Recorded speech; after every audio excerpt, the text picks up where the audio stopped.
ইয়ার কি করেন? আমার সাথে ঠাট্টা মস্করা করেন? স্যার, আপনাকে ভুল বুঝছেন। আমি আপনার সঙ্গে ঠাট্টা মস্করা করতে যাবো কেন? ঠাট্টা মস্করা না তো কি? আমি কি আপনার কাছে জিজ্ঞাসা করে কাজ করব? আমি কি আপনার সাথে আলোচনা করে ডিসিশন নেব? আপনি আপনি আপনি কি আমাকে বদ্ধ ভাবেন? আপনি কি মনে করেন আমি কিছুই জানি না? একটা কথা বলি, বলুন। আপনি স্যার আসলে কিচ্ছু জানেন না। কি? মোর্শেদ সাহেবকে অফিসের ফলস ভাউচার বানিয়ে অফিসের টাকা হাতিয়ে নিচ্ছে, সেটা কি আপনি জানেন না? আর জলিল সাহেব আপনার নাম করে আমার জানা মতে তিনটি পার্টির কাছ থেকে হেভি অ্যামাউন্ট নিয়েছে। আমার কাছে তার প্রমাণও আছে। শুনুন, আপনাকে এখানে চাকরি দেওয়া হয়েছে অফিসে আপনার কাজ করার জন্য, অন্যদের পিছনে গিয়ে গোয়েন্দাগিরি করার জন্য নয়। স্যার, এসব করতে গোয়েন্দাগিরি করার দরকার হয় না, একটু চোখ কান খোলা রাখলে। আর মোর্শেদ সাহেবের ব্যাপারটা আমাদের অ্যাকাউন্টস ডিপার্টমেন্টের সাপোর্ট স্টাফরা পর্যন্ত জানে। এনাফ এনাফ হয়েছে, অনেক বলেছি। দয়া করে আপনি আর আমার সময় নষ্ট করবেন না। তাহলে কি স্যার? তাহলে কি বলুন? আমি ভেবে নেব আপনার প্রশ্রয় পেয়ে এসব হচ্ছে। মানে আপনি কি বলতে চাচ্ছেন? তার মানে আপনি এসব আনডিউ অ্যান্ড ইনডিসেন্ট অ্যাক্টিভিটিজের বেনিফিশিয়ারি। কি? এত বড় সাহস আপনার? আমি আমি আপনাকে ডিসমিস করব? আপনি কি ডিসমিস করবেন আমাকে? আপনার মতো একজন অসৎ দুশ্চরিত্র ধান্দাবাদ লোকের সঙ্গে কাজ করতে আমার রুচিতে বাধে। ওকে, তবে যাওয়ার আগে আমি এই সমস্ত ব্যাপারটা একটু চেয়ারম্যান সাহেবকে জানিয়ে দিয়ে যেতে চাই। আপনি কি জানেন মুর্শেদ সাহেবের সাথে আমাদের চেয়ারম্যান সাহেবের সম্পর্ক কি, রিলেশন কি? আর এই সাহেব উনি হলেন তার আপন বোনের ছেলে। চেয়ারম্যান সাহেবকে আপনি কি জানাবেন? আমি তাকে সব জানিয়ে দিচ্ছি।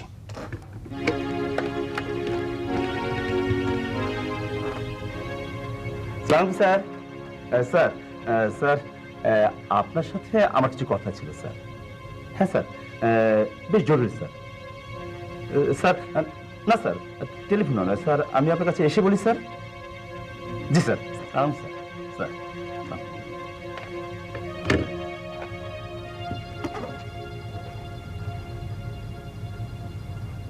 শুনুন mister Shahidul Haque, you are totally unfit to work with us. আর এই সাহেব চাকরি করতে এসেছেন, সেটাই করুন। অফিসে কে টাকা মারছে, কে অন্যায় করছে, এসব দেখার আপনি কি? কে আপনি? তাহলে কি অন্যায়ের কোনো প্রতিবাদ হবে না? এ সমস্ত অযোগ্য ধান্দাবাজ লোকদের কাছে আমরা বারবার সারেন্ডার করে যাব? কেন সারেন্ডার করবেন কেন? প্রতিবাদ করুন, মিছিল করুন, মিটিং করুন, প্রতিরোধ গড়ে তুলুন। অন্যায় প্রতিবাদ। আচ্ছা ঠিক আছে, আপনি এখন যান।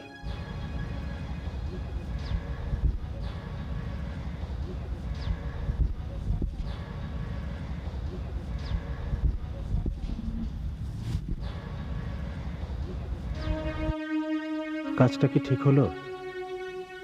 একটু কি বেশি রিয়েক্ট করে ফেললাম না?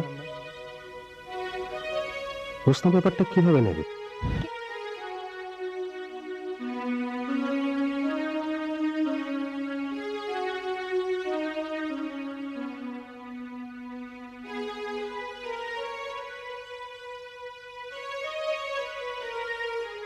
কে তোমাকে চেঞ্জ হতে বলেছে? তুমি এমনটাই থাকবে। আর পৃথিবীর সবাই যদি কম্প্রোমাইজের রাস্তা বেছে নেয় তাহলে কি হবে বলো তো? I mister alright. তুমি আর সবার মতো হবে না। যেদিন সেরকম হবে সেদিন দেখবে এই আমি হোসনা তোমার পাশে নেই। So nothing to be worried. সংকটের কল্পনাতে হয় না ম্রিয়মান, মুক্ত করো ভয়, আপনা মাঝে শক্তি ধরো, নিজের করো জয়। 4 বার এই নিয়ে 4 বার চাকরি ছাড়লে তুমি।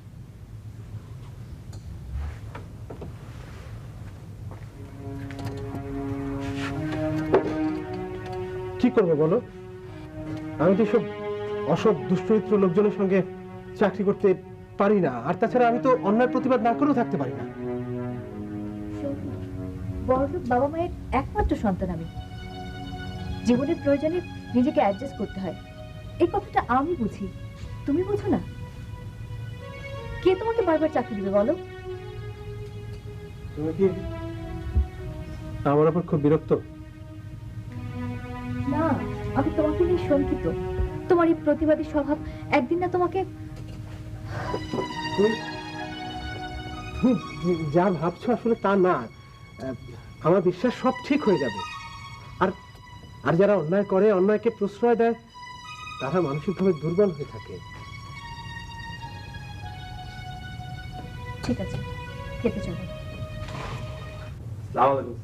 ওয়ালাইকুম আসসালাম।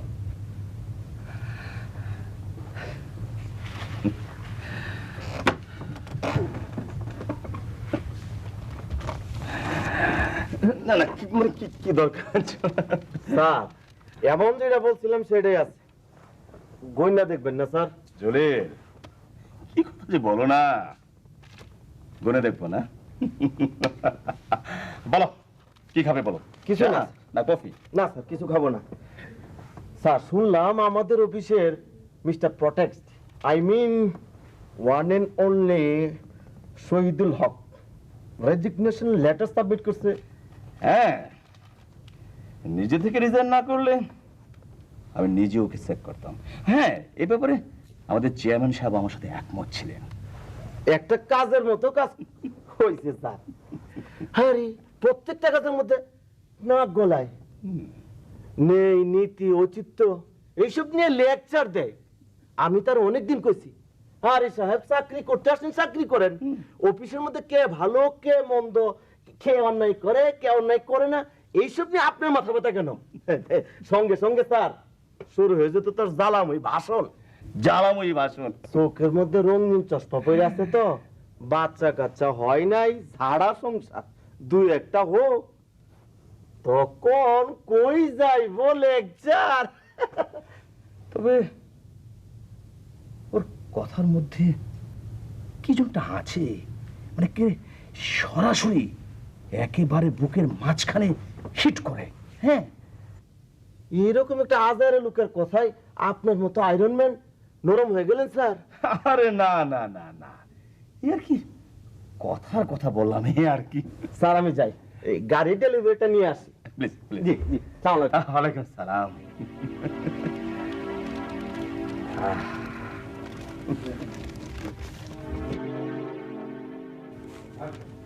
স্যার স্যার স্যার কে কে বলেছে তোমাকে আসতে এখানে? যাও।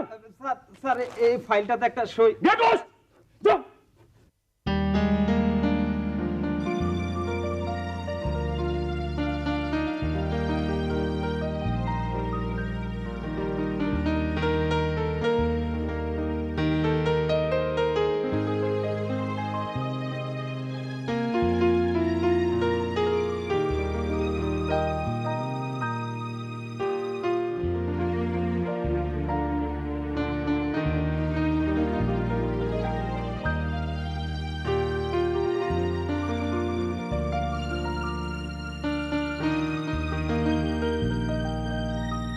মানুষ কেন বোঝে না রে মানুষেরই মনের মধ্যে বসত করে মানিক রতন, তাই রে নাই রে নাই, তাই রে নাই রে তাই রে নাই রে মানুষেরই মন, তাই রে নাই রে তাই রে নাই রে মানুষেরই মন। বুঝলেন স্যার, সঙ্গীতটা শুরু করি সুন্দর একটা ভাবে আর ছন্দে, কিন্তু সঞ্চারিতে গিয়ে ঠিক থাকতে পারি না, কেমন জানি এলোমেলো হয়ে যায়, লয় মাত্রা ছন্দ কিছুই ঠিক থাকে না। স্যার 10টা টাকা দিন তো, পেটের মধ্যে 2টা সিঙ্গারা চালান করে দিয়ে আসি, খালি পেটে আবার ছন্দ আসে না।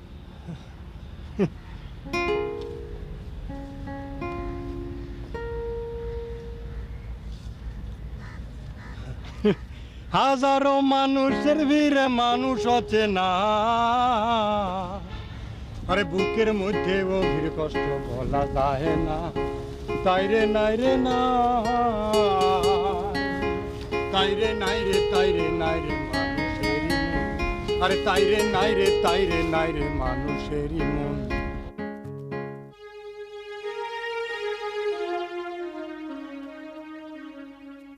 না, দিস ইজ নট ফেয়ার। কেউ পরিবেশ নষ্ট করতে পারে না। আপনি বিশ্বাস, ভিনসেন্ট বিশ্বাস।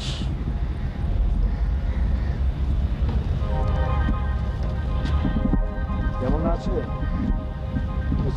শহীদুল হক? আপনি আমাকে চেনেন? হ্যাঁ, চিনি, অনেকদিন থেকে চিনি। কিন্তু আমি তো আপনাকে আগে কখনো দেখেছি বলে আমার মনে পড়ে না। হিউম্যান মেমোরিজের এই একটা বিশেষ বৈশিষ্ট্য। অনেক বড় বড় ঘটনা আমরা অবলীলাক্রমে ভুলে যাই, আবার অনেক ছোট ছোট ঘটনা আছে যেগুলি আমাদের স্মৃতিতে উজ্জ্বল। মানুষের জীবনে খাদ্য গ্রহণ অপরিহার্য। শুনুন, আপনাকে অনেক শান্ত, ভদ্র, নম্র ভেবেছিলাম। বুকের মধ্যে গভীর কষ্ট বলা যায় না, তাইরে নাই রে না, হাজারো মানুষের ভিড়ে মানুষ হতে না। বুকের মধ্যে গভীর কষ্ট বলা যায় না, তাইরে নাই রে না, আরে তাইরে নাই রে, তাইরে নাই রে মানুষেরই মন, তাইরে নাই রে, তাইরে নাই রে মানুষেরই মন।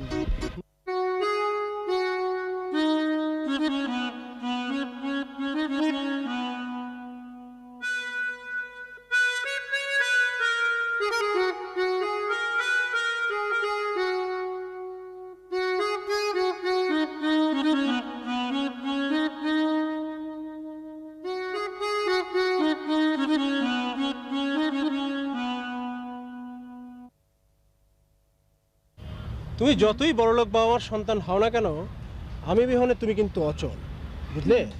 ওই যে একটা কবিতা আছে না, ওই যে যত্ন করা সব আয়োজন তোমার হাতেই তুলে দিলাম, আমি কেবল আজকে থেকে স্বপ্ন দেখার দোসর হলাম। আমাদের প্রতিবাদী তরুণ শহীদুল হক কবি হলেন কবে থেকে? আজ মাথা খারাপ, আমার কলম থেকে এক লাইনও কবিতা বেরোবে না। এটা হচ্ছে একজন মোহমুক্ত অফ ট্র্যাক কবির কবিতা। ও, তিনি লিখেছেন প্রেমের কবিতা? এই প্রেম কি জীবনের বাইরে নাকি? আচ্ছা বাদ দাও, আমাকে যেতে হবে। কোথায়? ক্লাস আছে না? ইউনিভার্সিটি যাতে কেন ঘন ঘন ক্লাস থাকে বুঝি না। প্লিজ প্লিজ তুমি একটু বোঝার চেষ্টা করো।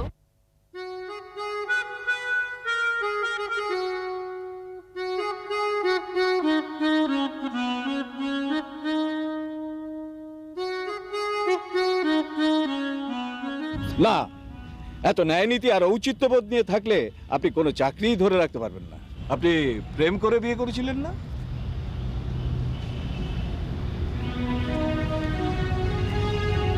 পরিবারের প্রতি এত নিরাসক্ত বোধ অব্যাহত থাকলে আপনার স্ত্রী আপনার সাথে থাকে কিনা আমি ডাউট। তাহলে কি করব? অ্যাডজাস্টমেন্ট। অ্যাডজাস্টমেন্ট? Yes, adjustment. পরিবারের সাথে, অফিসে, বাইরে, বন্ধু বান্ধবের সাথে আই মিন একটু অ্যাডজাস্ট করে, আই মিন নিজেকে একটু মানিয়ে নিতে হবে, তারপরে কম্প্রোমাইজ করতে হবে। কম্প্রোমাইজ আমার ক্যারেক্টারে নেই। সেই জন্যই তো আপনার স্ত্রী আপনার প্রতি বীতশ্রদ্ধ, অফিসের বসেরা আপনার প্রতি বিরক্ত, বাইরে রিক্সা চালক, সিএনজি অটো চালক আপনাকে দেখে নিতে চায় না। Stop it, stop it. দেখুন, রহস্য করবেন না, বলুন কে আপনি? আপনি কে? ভিনসেন্ট বিশ্বাস। কোথায় থাকেন? কি করেন? থাকি। কোথায়? কি করি? মনের মধ্যে বসে করে তাইরে না রে না, জানি না। তাইরে না, তাইরে না রে, তাইরে না রে, তাইরে না রে মানুষেরই মন, হাজারো মানুষের ভিড়ে মানুষ আমি আমি ভীষণ বিশ্বাস এক সময় বড় প্রতিবাদী ছিল। বাড়িতে, রাস্তায়, কর্মক্ষেত্রে কোথাও ছাড় দিইনি আমি। অন্যায় সহ্য করিনি কোনোদিন। প্রতিবাদ করেছি সবার উপরে, নিজের পরিবারে, আত্মীয় স্বজনে, বন্ধু বান্ধবের আড্ডায়, সব জায়গায় অন্যায়ের প্রতিবাদ করেছি। ভালোবাসার মানুষগুলো আমার কাছ থেকে অনেক দূরে সরে গেছে। বন্ধুরা ডাকে না আমাকে এড়িয়ে চলে। তারপর কম্প্রোমাইজ শুরু করলেন? ততদিন অনেক দেরি হয়ে গেছে। যতটুকু এরোশন হওয়ার কথা তার চাইতে অনেক বেশি ম্যাসাকার হয়ে গেছে। তাইরে নাই রে নাই, তাইরে নাই রে, তাইরে নাই রে মানুষেরই মন, তাইরে না রে, তাইরে না রে মানুষেরই মন। হাজারো মানুষের ভিড়ে মানুষ অচেনা, বুকের মধ্যে গভীর কষ্ট বলা যায় না, বুকের মধ্যে গভীর কষ্ট বলা যায় না, তাইরে নাই রে না। আচ্ছা, আপনি কি পাগল, বোকা, নাকি অসম্ভব রকমের ধুরন্ধর? স্যার, চারিত্রিক বৈশিষ্ট্যের কথা আমি স্যার আপনার কাছে আর কি বলবো স্যার। আপনি এত বড় একটা প্রতিষ্ঠান চালান, মানুষের চরিত্র অ্যানালাইসিস করার ক্ষমতা তো স্যার আপনারই বেশি থাকার কথা। হ্যাঁ, এত বড় প্রতিষ্ঠান চালাতে গিয়ে আমাকে অনেক মানুষ ডিল করতে হয়, তাদের মন মানসিকতা, তাদের আপনার ইমোশন, স্টেট অফ মাইন্ড, এগুলো তো স্যার আপনার অ্যাসেস করতেই হয়। You are very correct. Thank you sir. আচ্ছা, কি যেন নাম বললেন আপনার? Sir Shahid, sir Shahidul Haque. ও, আপনি বসুন। ঠিক আছে স্যার। হ্যাঁ, বসুন না, বসুন। Thank you sir.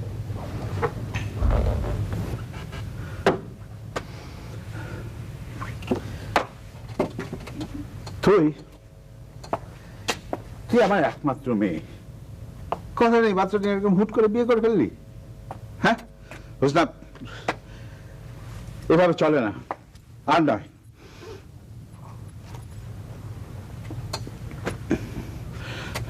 বাবা, থাক না এসব কথা। কেন থাকবে, কেন থাকবে? হ্যাঁ, চাল নেই, চুলো নেই, একটা অকর্মণ্য ছেলের সঙ্গে আমার মেয়ে তার জীবন নিঃশেষ করে দেবে, আর আমি চুপ করে বসে থাকবো? এ হয় না, হতে পারে না। তোমার জন্য চা করে আনি বাবা। তুমি কি এখনো চায়ে 2 চামচ চিনি খাও?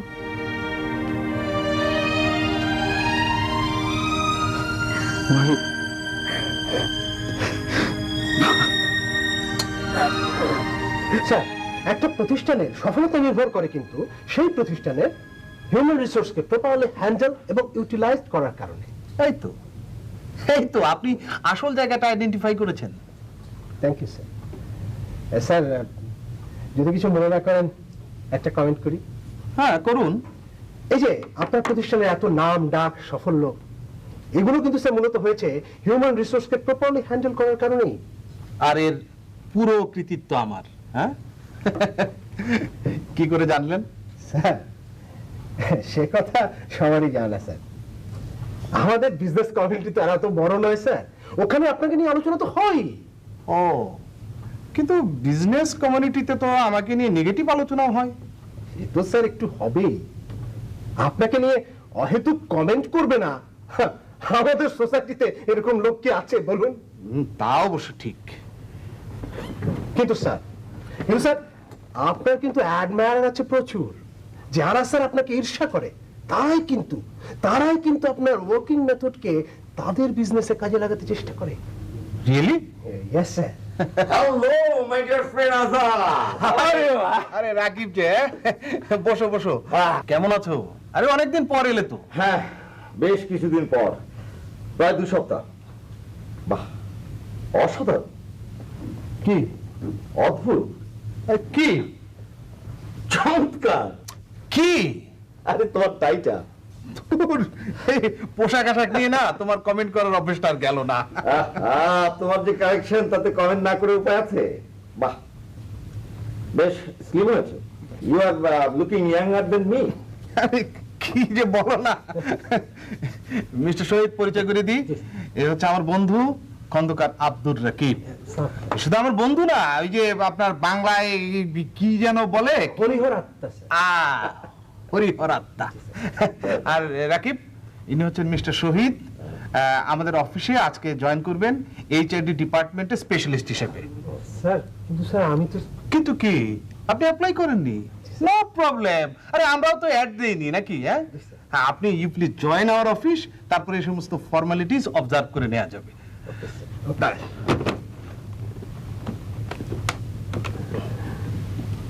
হ্যাঁ শুনুন, মিস্টার শহীদ যাচ্ছেন, উনি আজ আমাদের অফিসে জয়েন করবেন। হ্যাঁ, আরে এইসব দিয়ে আপনার কি দরকার? ধুর, পোস্ট, হ্যাঁ সেটা ওনার কাছ থেকে জেনে নেবেন। হ্যাঁ উনি যাচ্ছেন, আপনি কাইন্ডলি যান আমাদের জিএম সাহেবের কাছে যান। Thank you sir, thank you sir. এই বেতন টেতনের কথা কিছু জিজ্ঞাসা করলেন না? স্যার ওটা তো আমি আপনার উপর ছেড়ে দিয়ে নিশ্চিন্ত স্যার। That's great. আপনি যান প্লিজ, জয়েন করুন। Congratulations. Welcome to the business dynasty of my best friend, elegant personality, Mr. Azhar. Thank you sir, thank you sir.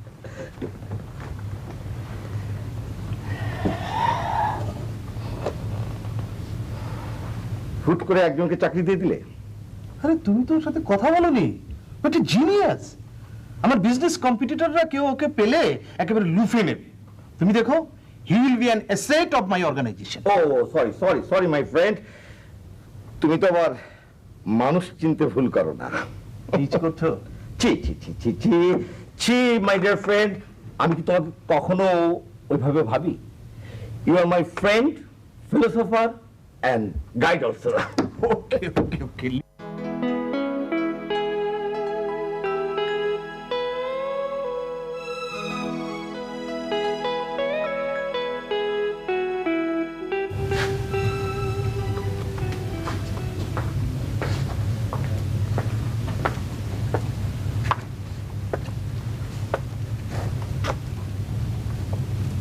বলো কি, কোনো বিজ্ঞাপন নেই, ইন্টারভিউ নেই, এমনি এমনি চাকরি দিয়ে দিল?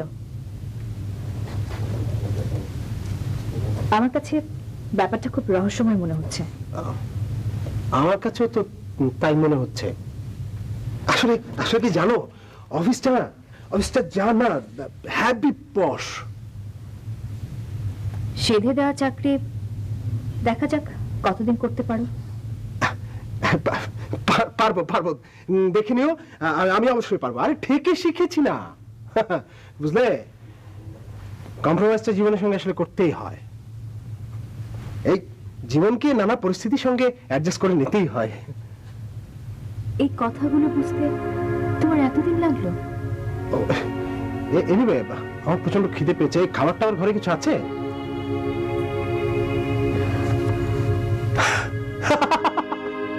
খাদ্য নেই, আমারও আজকে উপোস। ওকে, নো প্রবলেম। আগে ডাইটিং করার জন্য কতই তো না খেয়ে থেকেছি। হ্যাঁ, আচ্ছা শোনো, আমি না হয় না খেয়ে থাকলাম, তুমি? আমি? হ্যাঁ তুমি। আমি খেয়েছি। খেয়েছো মানে? আমাকে রেখে একা একা তুমি খেয়ে নিয়েছো? কোথায় গেলে? তার সঙ্গে? বাসায় না অন্য কোথাও? রেস্টুরেন্টে, তাও আবার জেসি রেস্টুরেন্ট না, শেয়ারটনে। শেরাটনে? একা? কি যে বলো না, ওইসব জায়গায় কি একা একা যাওয়া যায়? কার সঙ্গে গিয়েছিলে তুমি সেখানে?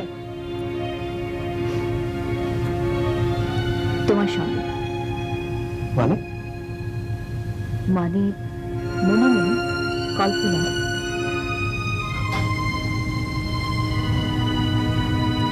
Really? I'm sorry.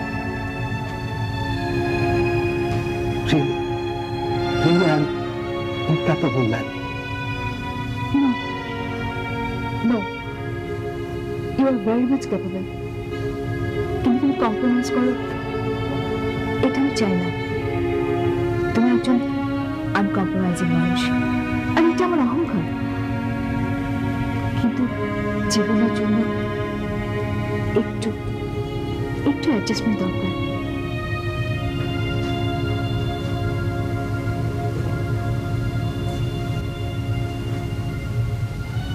দেখে নিন, এখন থেকে তুমি অন্য এক সঙ্গীকে দেখে দেখে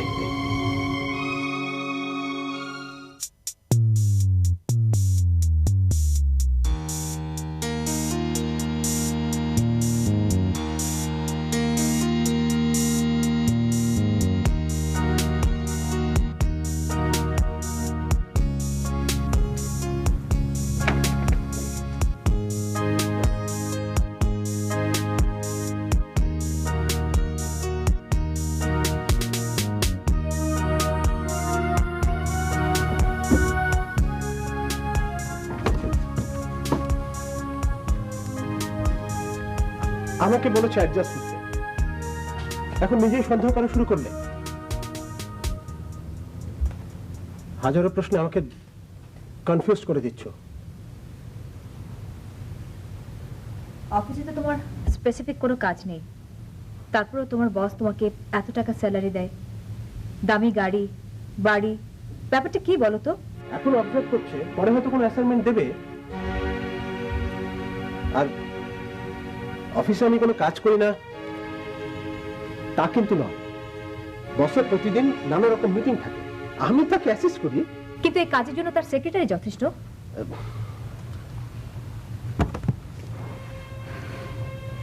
আমি টেবিলে খাবার দিচ্ছি, খেতে এসো। আমার বাবা যখন মারা যান তখন এটা নিলামে ওঠার পথে। আমি অনেক কষ্ট করে, অনেক শ্রম দিয়ে আজকের জায়গায় নিয়ে এসেছি আমার প্রতিষ্ঠানটিকে। আজকে আফজাল গ্রুপের এই যে প্রচার, এই যে পরিচিতি, সবকিছু আমার জন্য। স্যার এটা সবাই বলে স্যার। আচ্ছা, আপনি আগে যেখানে কাজ করতেন সেখানে কি এমন সমস্যা হয়েছিল বলুন তো? স্যার আমি তো সত্য কথাই বলতাম স্যার, কিন্তু তারপরেও স্যার ওনারা অসন্তুষ্ট হলেন সত্য কথা শুনে, আমাকে প্রতিনিয়ত ইনসাল্ট করে চললেন তারা। ব্যাপারটা স্যার হিউম্যানিয়েশনের চূড়ান্ত পর্যায়ে চলে গেল স্যার। তখন স্যার আমার চাকরি ছেড়ে দেওয়া ছাড়া আর কোনো উপায় ছিল না। তো আপনি কি এমন সত্য কথা বলেছিলেন যে তার জন্য ওনারা এতটাই ক্ষিপ্ত হয়ে পড়লেন? স্যার আপনি কি ওদের কোনো বিজনেস সিক্রেট অথবা কনফিডেন্সিয়াল ম্যাটার ফাঁস করে দিয়েছিলেন? যেমন ধরুন ইনকাম ট্যাক্স ফাঁকি দেয়া। না না স্যার, না, তা কেন আমি করতে যাব স্যার? সেই সত্যটা কি? স্যার আমি স্যার আপনার কাছে বলতে চাচ্ছিলাম না স্যার, তবুও আপনি যখন এত করে ধরলেন স্যার। হ্যাঁ, আমি জানতে চাইছি, আপনি বলুন। স্যার ওনাদের সিমেন্ট ফ্যাক্টরিতে একবার স্যার একটা শ্রমিক বিদ্রোহ ঘটেছিল, শ্রমিকরা আন্দোলন আচরণ করা শুরু করলেন। আমি ঠিক সেই সময় আপনার নাম করে, মানে স্যার আপনার, হ্যাঁ হ্যাঁ, আমার কি মানে আপনার রেফারেন্স দিয়ে বলেছিলাম আফজল গ্রুপের চেয়ারম্যান যেভাবে এই শ্রমিক আন্দোলনটাকে হ্যান্ডেল করেছিল, আপনারা ঠিক সেইভাবে সেই প্রসেসে বিদ্রোহটাকে দমান। ওনারা ঠিক তাই করেছিলেন, কিন্তু শেষ পর্যন্ত রেগে গেলেন আমার উপর। সেবার শ্রমিক প্রবলেমটা সলভ করা ছিল আমাদের ম্যানেজমেন্টের জন্য একটা বিরাট অ্যাচিভমেন্ট। আপনি তো সত্য কথাই বলেছিলেন। জি স্যার, প্রবলেমটা ওনারা সলভ করেছিলেন ঠিকই, কিন্তু স্যার আমি হয়ে গেলাম ভিক্টিমাইজ। কারণ স্যার আমি এক গ্রুপে থেকে আপনার গ্রুপের প্রশংসা করেছিলাম স্যার। মিনলেস স্যার, মিনলেস। হ্যাঁ, ভেরি স্যাড। আপনি দাঁড়িয়ে কেন? বসুন না, বসুন। Thank you sir, thank you sir. বুঝলেন শহীদ সাহেব, এই পরশ্রী কাতরতার জন্যই আমাদের কিছু হচ্ছে না। আরে বাবা, বিজনেসে কম্পিটিশন থাকবে, প্রফেশনাল জেলাসি থাকবে না কেন? থাকবে। কিন্তু তাই বলে আরেকজনের ক্ষতি করে, আরেকজনকে বদনাম করে নিজের ফায়দা লোটা, I can think of it. Right sir. Sir ছোট মুখে স্যার একটা বড় কথা বলি স্যার। বলুন না। আপনার স্যার এই মানবিকতা বোধ, উদার মনোবৃত্তি, এই ব্রড চিন্তা, এই সমস্ত কিছু স্যার আপনাকে সাফল্যের এই শীর্ষে বসিয়েছে স্যার। এনিওয়ে স্যার, অনেক ফাইল জমে আছে, আমি যাই স্যার। Oh sure sure. আরে স্যার, আসসালামু আলাইকুম স্যার। ওয়ালাইকুম আসসালাম। Hello mister Shahid, how are you? Sir fine sir, fine, thank you sir, thank you. So আপনার বস কি আছে অফিসে? স্যার আছে স্যার, প্লিজ স্যার। আপনি mister Shahid? I am Zishan. Oh yeah, nice to meet you, nice to meet you. Uncle তো আপনার প্রশংসা একেবারে পঞ্চমুখ। Thank you sir, thank you. তো স্যার প্লিজ স্যার, ফ্রি আছেন প্লিজ।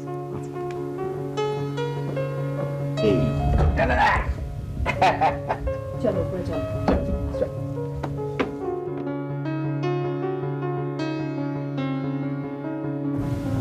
আসি বাবা। Finally bedroom. This is beautiful. হ্যাঁ, বসো। বাহ, ফ্ল্যাটটা খুব সুন্দর হয়েছে, কিন্তু একসঙ্গে এতগুলো ফার্নিচার, হ্যাঁ, তারপরে টিভি, ফ্রিজ, মাইক্রোওয়েভ, তারপর আবার গাড়ি, সেখানে তুই যেসব কথা বললি আমার কেমন যেন ভয় ভয় করছে। এই এত র্যাপিড ইমপ্রুভমেন্ট। বাবা, আমারও খুব ভয় করছে।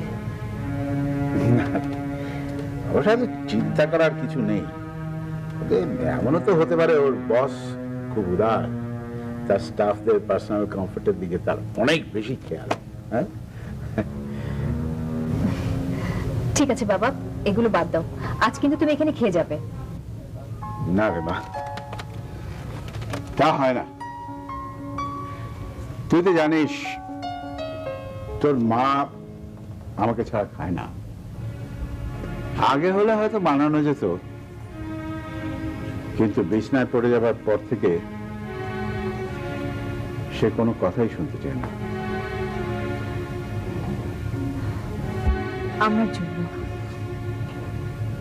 আমার জন্য মারি অবস্থা।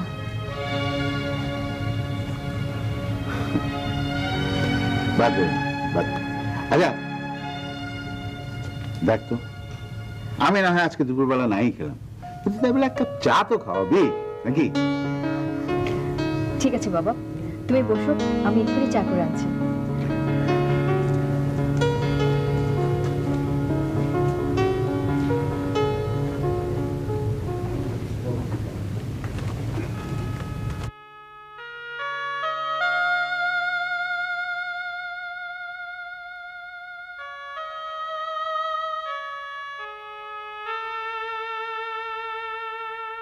আঙ্কেল ব্যাপারটা না না ঠিক আছে।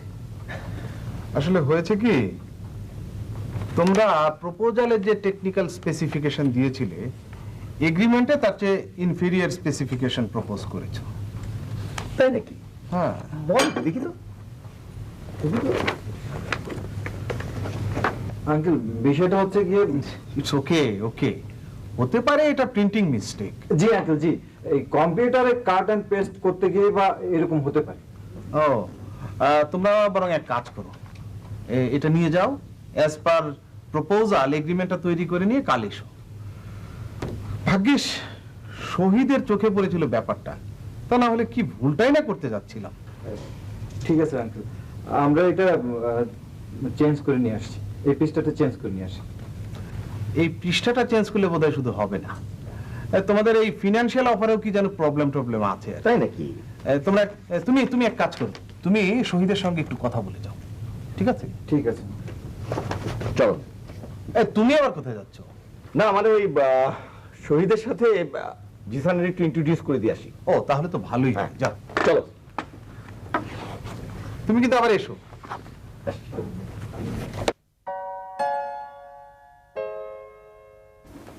এটা কি হলো?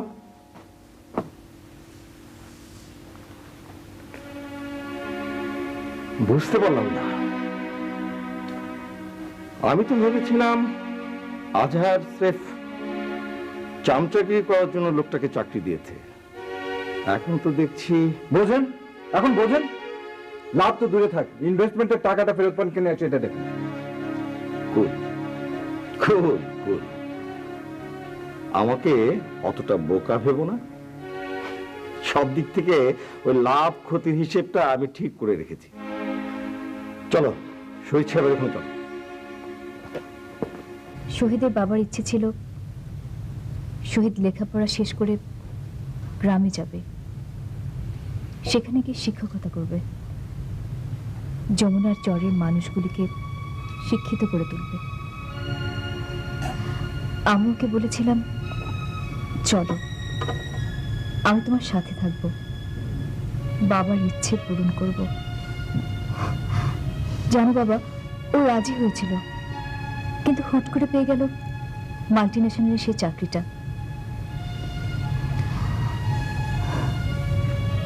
মারা যাওয়ার আগে আমার শ্বশুর একবার আমাদের বাসায় এসেছিলেন,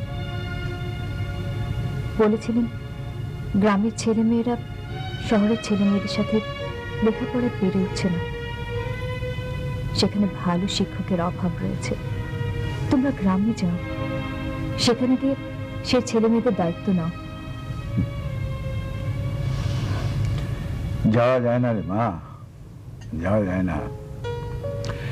একবার এই শহরে এসে এই কংক্রিটের দালান কোঠায় থাকা আর পিচ ঢালা পথে চলার অভ্যেস হয়ে গেলে শহর থেকে আর গ্রামে ফিরে যেতে চায় না কেউ। দেখ না, ঢাকা শহরটা ভরে যাচ্ছে মফস্বল আর গ্রামের থেকে আসা লোকের ভিড়ে। কই, শহর থেকে তো কেউ গ্রামে যাচ্ছে না, আমিও যাইনি। শহর থেকে কেউ গ্রামে ফিরে যেতে চায় না রে মা। হ্যাঁ, অবশ্য যায় অনেকেই, যখন জীবনে তাদের করার আর কিছু থাকে না।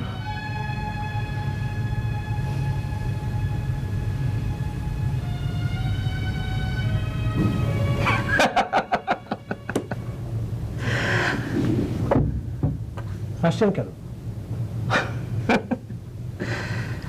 আপনার কি ধারণা যে আমরা আপনাকে ঘুষ দিয়ে কিনতে চাচ্ছি? তাছাড়া আর কি? পাগল, পাগল। আমরা আসলে আপনাকে পরখ করে দেখলাম, আপনার বিশ্বস্ততা আর ইন্টিগ্রিটিটা একটু ঝালিয়ে দেখলাম। তাই? ঠিক আছে, ঠিক আছে, ওই বলে দিন আপনার কি কি চেঞ্জ করতে হবে না করতে হবে, সেটা জিসানকে বলে দিন, ঠিক করে দিন। ঠিক আছে, এই একটা, হ্যাঁ অত ভেবো না তো, বললাম তো ওই রাস্কেলটাকে সাহায্য করার দায়িত্ব আমার। শিওর? শিওর।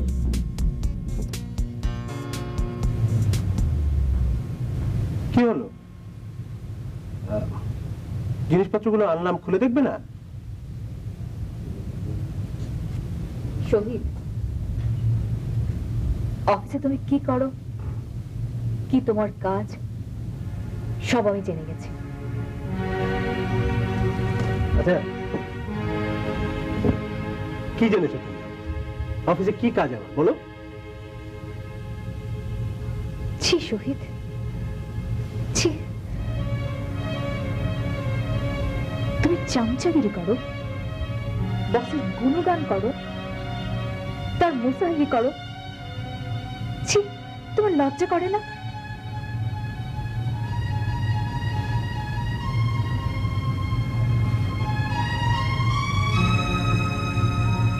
এখন কেন খারাপ লাগছে তোমার? তুমি না আমাকে প্রফেশনালি হ্যান্ডেল করতে বলেছিলে সব, আমি যে সব করেছি, এখন কেন খারাপ লাগছে তোমার? কেন?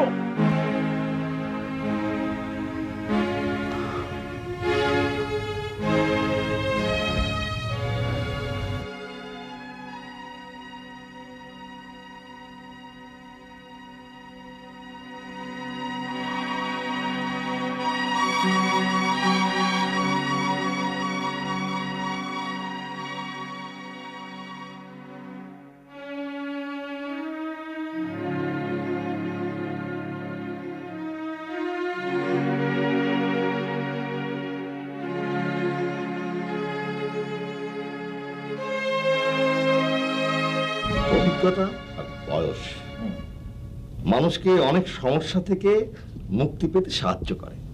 হ্যাঁ, তাই তো দেখলাম শহীদ সাহেবের স্ত্রীর কাছে শুধু একটি মাত্র টেলিফোন। এই হচ্ছে তোমার এক খারাপ স্বভাব, সব কিছু খোলাসা করতে চাও। দেয়ালেরও কান আছে। তারপর বলুন কেমন লাগছে?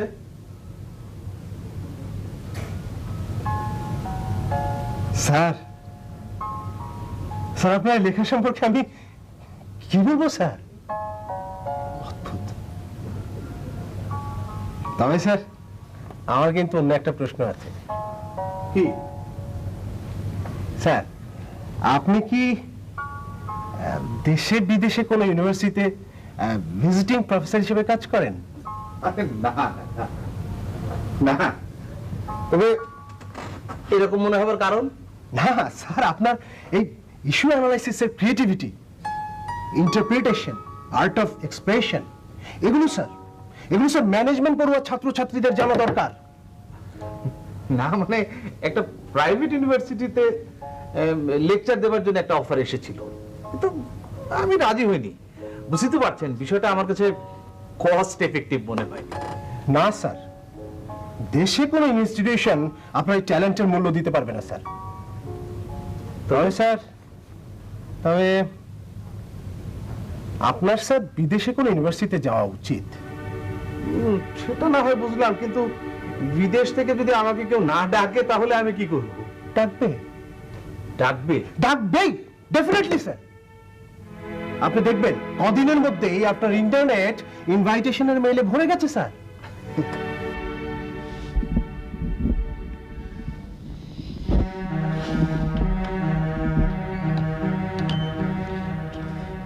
ফ্যামিলিতে ঝামেলা ইন করে দিলাম, এবার ইন করবে অফিসে।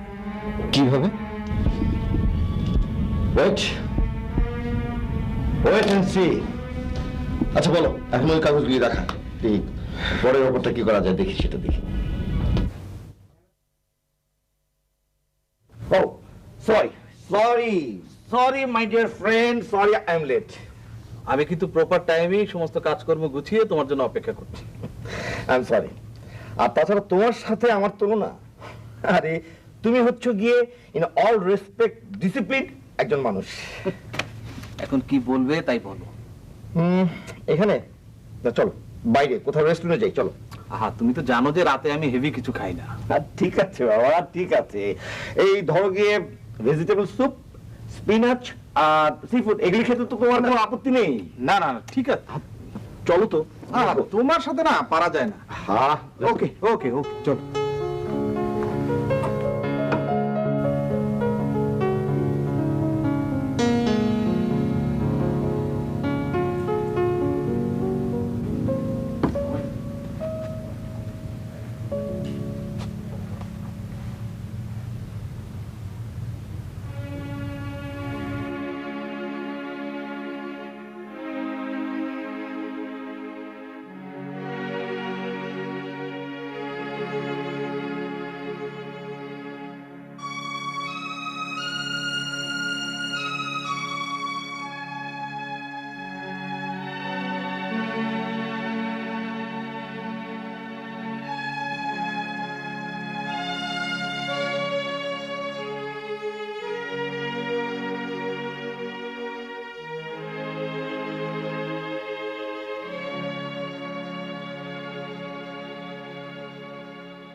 না, ঔচিত্যবোধের বেড়াজাল থেকে আপনি এখনো মুক্ত হতে পারেননি।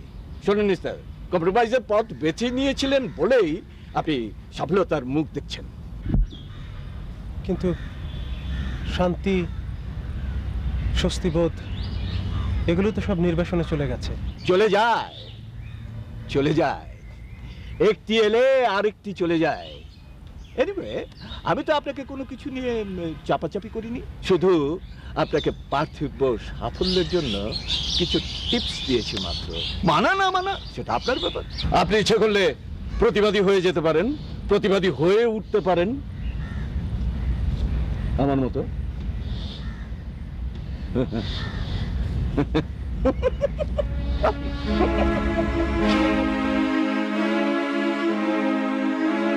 তোমার প্রতিবাদী চরিত্র, আপসীন বৈশিষ্ট্য, নির্মম স্বভাব আর চারিত্রিক দৃঢ়তা দেখে আমি তোমাকে ভালোবেসেছিলাম। মা বাবার আমাদের তোমাকে বিয়ে করেছি। আমার শোকে মার স্ট্রোক হলো। 4 বছর ধরে মা পঙ্গু হয়ে পড়ে আছে। তবুও তোমাকে ছাড়া জীবনের কথা আমি কখনো ভাবিনি।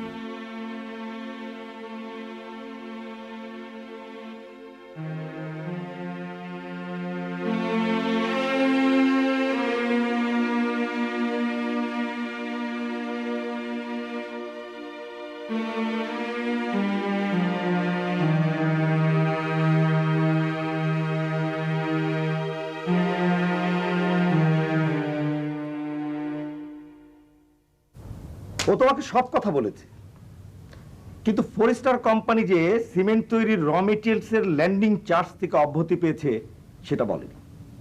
সেটা বললে তুমিও সেই সুবিধা নিতে পারতে। একবার ভেবে দেখো কত টাকা সেভ হতো তোমার। তাকে বার বলো না প্লিজ।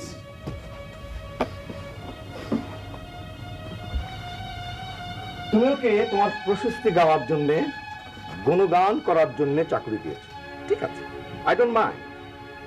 কিন্তু তুমি ওকে তোমার বিজনেস সিক্রেট জানাতে গেলে কেন? তোমার মতো এমন ঝানু একজন ব্যবসায়ী এমন ভুল করতে পারে আমি ভাবতে পারিনি। ও আসলে এজেন্ট, ফরেস্টার কোম্পানির এজেন্ট। এই যে দেখো, আমাদের প্রায় কনফার্ম ব্রিজ কনস্ট্রাকশনের কাজটা পেয়েছে ফরেস্টার কোম্পানি। ওরা আমাদের ফিনান্সিয়ালি বিট করেছে।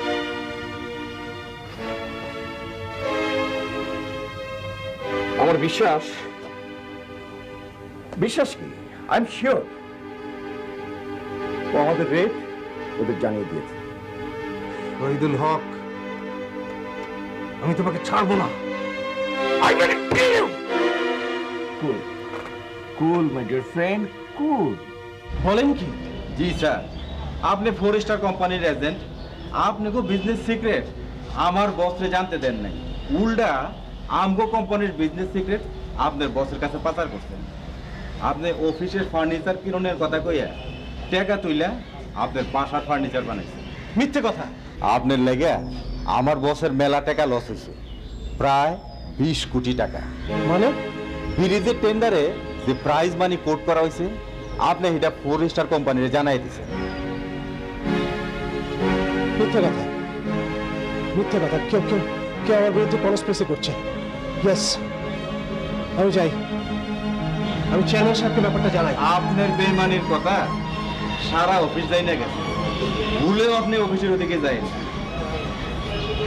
আপনি অফিসের দিকে গেলে খবর আছে, যদি বাঁচতে চান বলেন। পালাবো? আমি কি করেছি যা আমি পালাবো? আপনি পয়লা দিনতে আমার লোকে ভালো ব্যবহার করছেন, ওই কারণে আপনার কথা কথা জানানোর লেগে প্রায় 1 ঘন্টা যাবত এখানে খাড়িয়ে দিচ্ছি। ওখানে যদি আপনার লোকে আমারও দেখে, তাহলে আমারও খবর আছে, আমি যাই।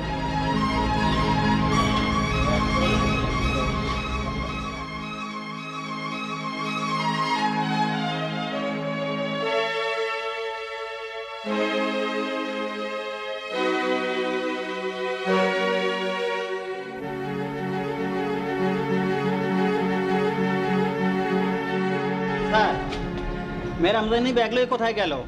এই চিঠিটা দিয়ে গেল আপনাকে দেওয়ানোর জন্য।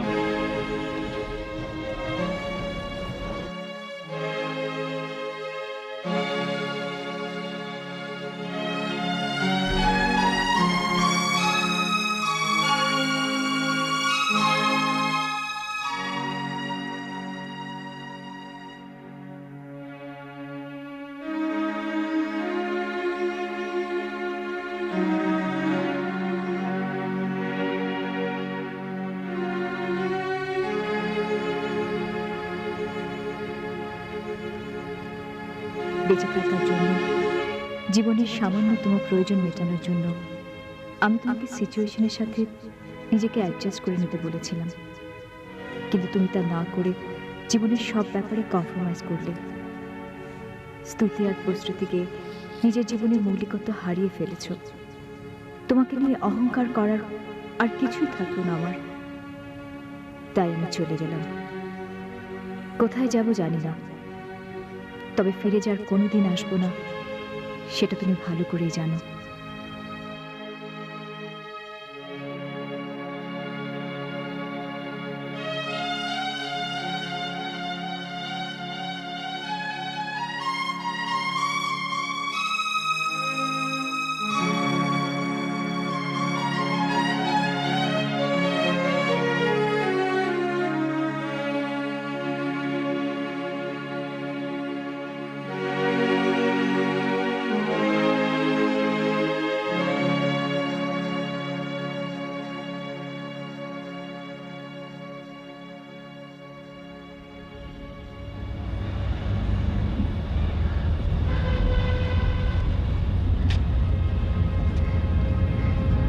মিস্টার শহীদ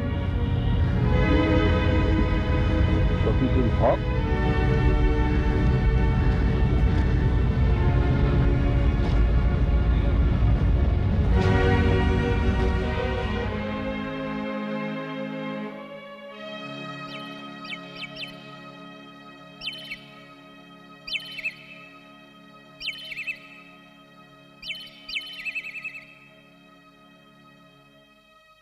Mm-hmm.